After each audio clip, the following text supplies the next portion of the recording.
Hello everyone. I talked in a somewhat recent video about kind of the training gap or knowledge gap that players face in sixes.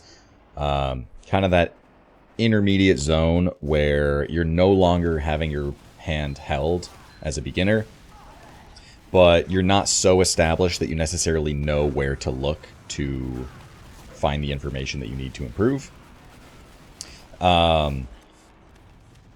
And I realized that I didn't really talk about any of those beginner resources, which I'm going to do today. I'm going to talk about those things that hold your hand and kind of guide you along, as well as talk about the new player experience, what it's like to actually get into sixes as a brand new player. So I think a good place to start is by addressing this kind of misconception that I see, that you need a lot of experience or a lot of hours in sixes, or excuse me, in TF2 as a casual game in order to even begin to approach the game competitively. That it's like very difficult to play, and that you just won't be good enough at TF2 to play the game competitively. And this runs parallel to the idea that you have your friendly servers and just super casual game modes as like the easiest thing ever. You have your casual matchmaking as kind of a level higher, where you have slightly better players. You go to like your Uncle Topias and your community servers where things are a little sweatier. Point being that like you go from the super sweaty pubs and casual settings, and then the next logical level is the game competitively. And this is totally not the case.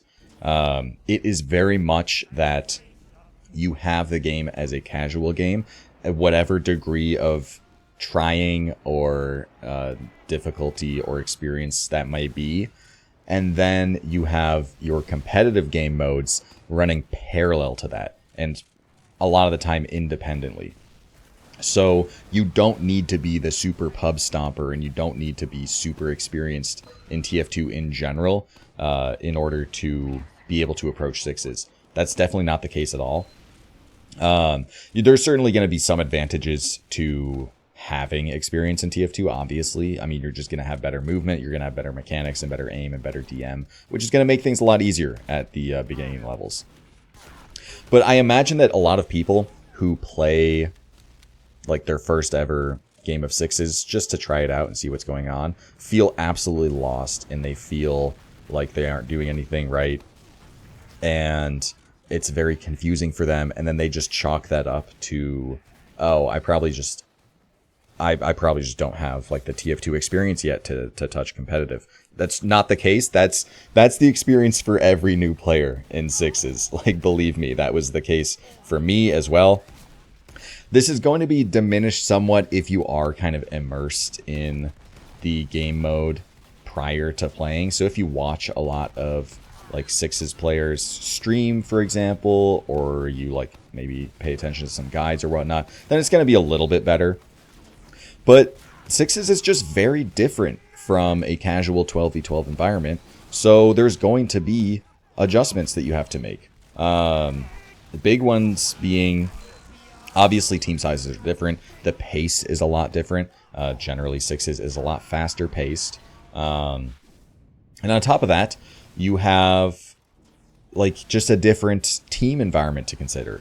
You are, in some sense, expected to communicate.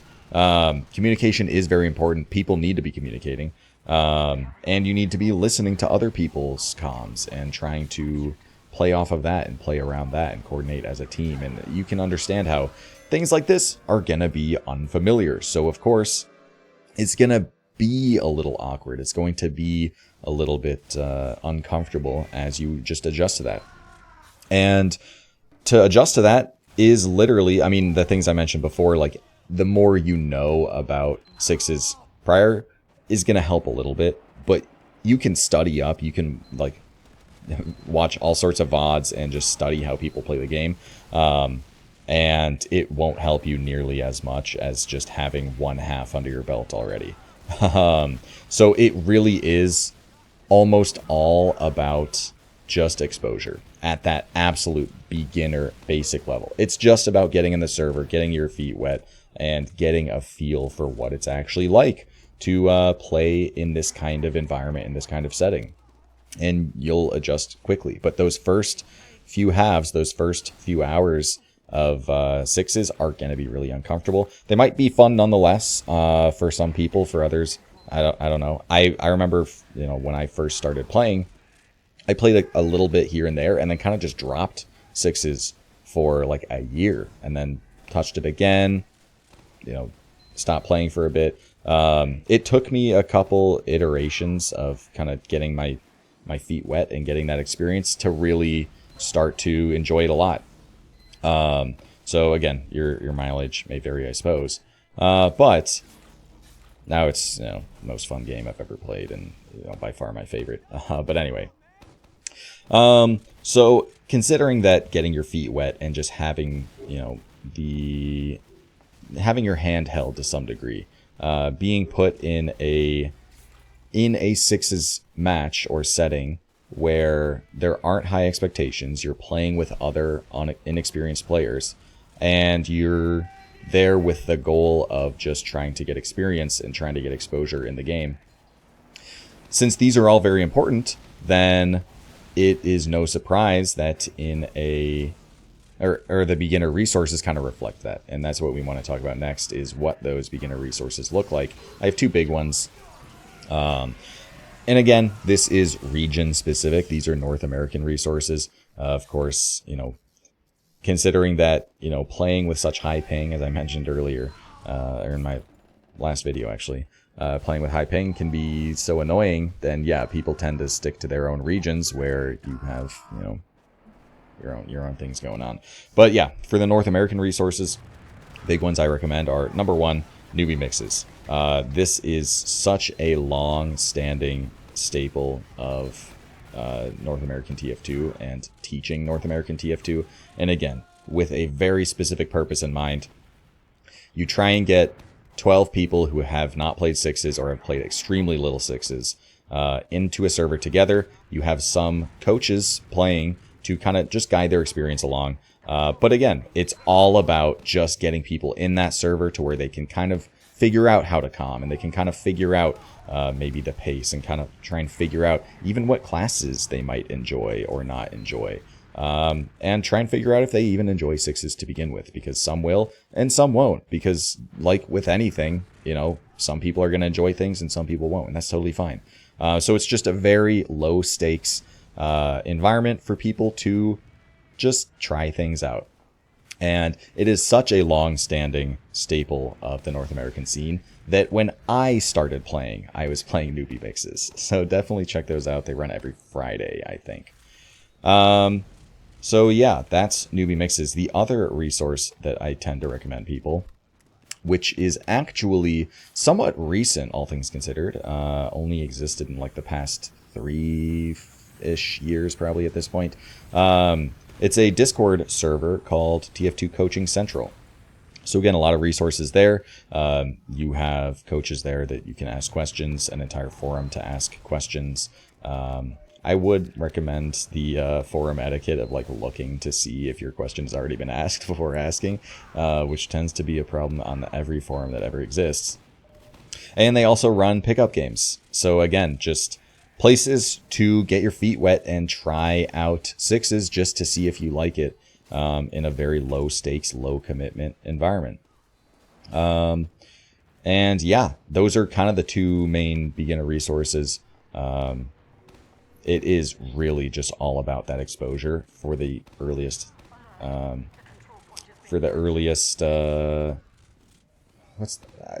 like, I can't think of a word to follow up earliest. I'm like trapping myself.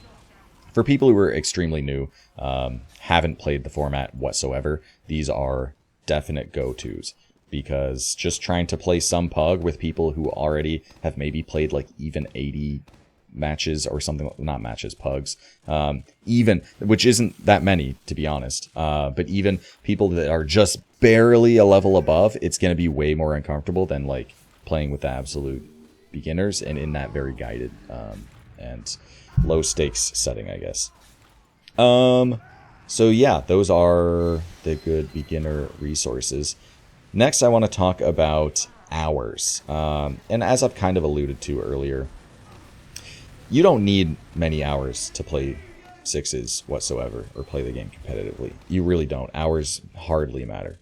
For starters, all hours are not created equal because, like, if you are someone who has a handful of hours in maybe like a pretty sweaty game mode, like I know a lot of competitive players actually have played like a b-ball servers. A lot of talented soldiers used to play like b-ball servers, and b-ball like does definitely help out your soldier fundamentals.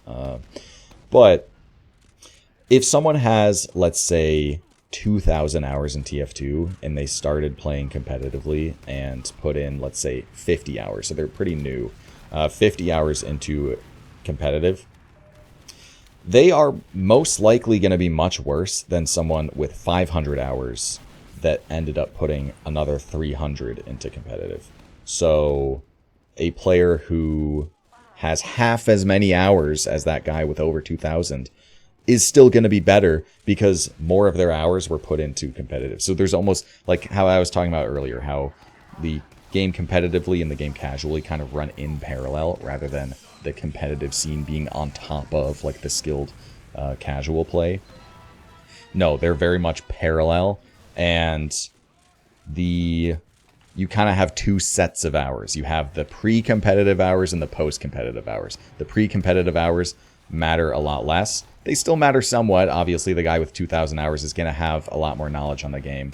But only some of that knowledge, well, that knowledge is going to translate in a more indirect manner into competitive play. Because the really important thing is like knowing Ubers, knowing positionings on different maps, knowing what your role is, not just what your class can do, but what your role is. Stuff like that is going to matter a lot more than, you know, knowing, like being good at, you know, using the market gardener, for example, which the 2,000 hour guy is going to be more likely to have. So with that in mind, how many hours do you need to try competitive TF2? Not many at all.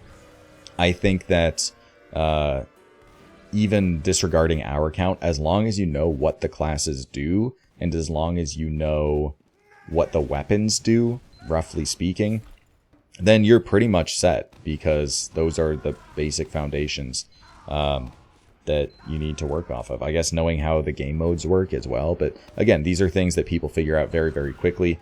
And beyond that, the benefits you get out of extra hours in the game casually is really just helping your mechanics, helping your aim and movement and DM and stuff like that, which certainly help, don't get me wrong. So you will be at a head start if you have many more hours than other people, but it's not so huge that you should feel obligated to get those casual hours first, I guess is what I'm saying. As far as other requirements, honestly, not many at all. I really wish their med commit forward there. I could have probably held my debt, because obviously they weren't expecting it, so they weren't going to react. Whatever. This was a LAN match that we played that was the closest we played against this team, I think, but we still lost.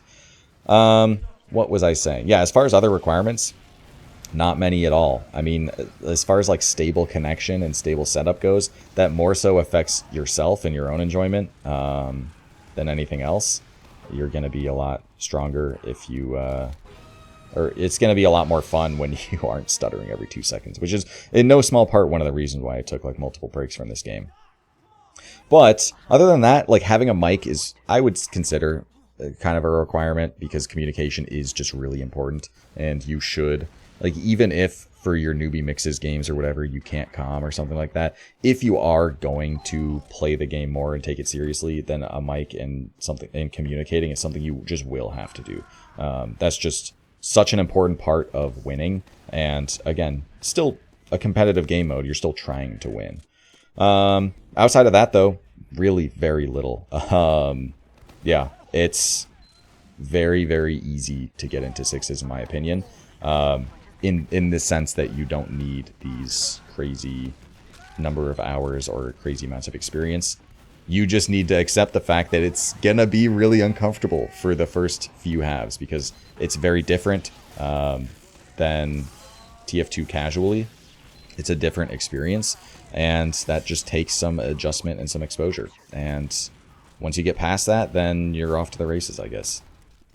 So anyway, I think that's all I have to talk about for the new player experience, in the sense that you just haven't played sixes at all and don't necessarily know what to expect. Again, at least the North American scene have definitely put a lot of consideration into making it as seamless as possible for players to just get their feet wet, just try and experience the game. And yeah, check those resources out in Newbie Mixes and TF2 CC if you're interested. Probably put those in the description, I guess. Anyway, hope you guys enjoyed. Hope it was interesting. Hopefully you enjoy my morning voice and makes it easier to fall asleep. And I will see you all next time.